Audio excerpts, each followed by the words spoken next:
sent numerous volunteers. We were part of the Hispanic Hero Program. We had about 5 or 6 heroes where we mentored kids. We told our stories, any obstacles that we overcame. And when I started 20 years ago, it was very different. When I got my first job at Sony, I was the only person at Sony in New Jersey that looked like me, that had a name like Manuel.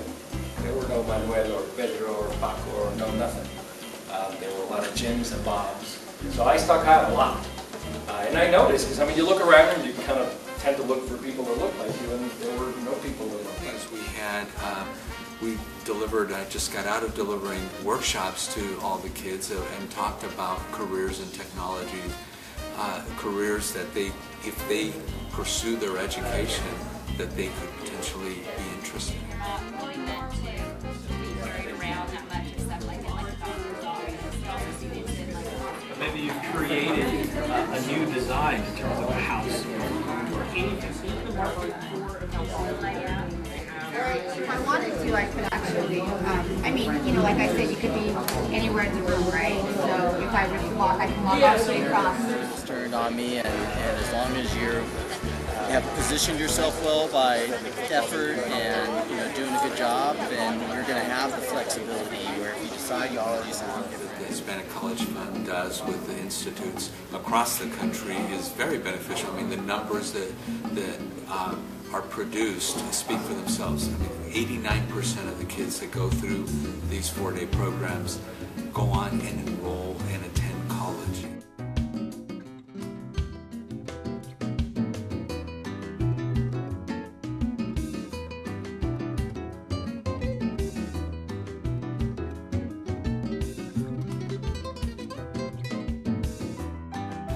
Well, students are getting out of it that education is important.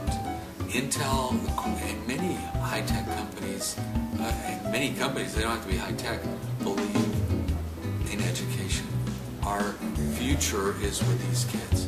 When Latinos comprise 23% of kids under 17 years of age, these are the kids that are going to be in the majority in the future. We want them to be ready to lead. So programs like this are going to make them leaders, help them be leaders. It's an incredible day. It was an amazing opportunity to meet a whole range of incoming sophomores in high school that really have, you know, they're very motivated, they're focused, but they're not necessarily sure how to channel that motivation and focus. And I felt like everyone that was there from the hero side had, you know, great inspirational stories and really good advice, and made very clear that, you know, we're willing and able to, you know, assist them in any way that we can. So it was just a unique opportunity to be interacting with high school students, but interacting with high school students at an early enough stage in their high school career that, you know, you really make a meaningful difference in those people's lives. I really like the Intel workshop the best because I thought that was the one that had the most description, like out of all the other ones. Like how he describes more into how they invent things. Like you start with an idea, and there's other people that have kind of a similar idea, so they don't think that you're crazy or idea's crazy. Like they help you out to try to make the idea like come true, and then they make a model of it, and then like later on put it into market. Planning to, like, I wanted to be an architecture, but it caught my attention to work with technology because all the robots and all that caught my attention.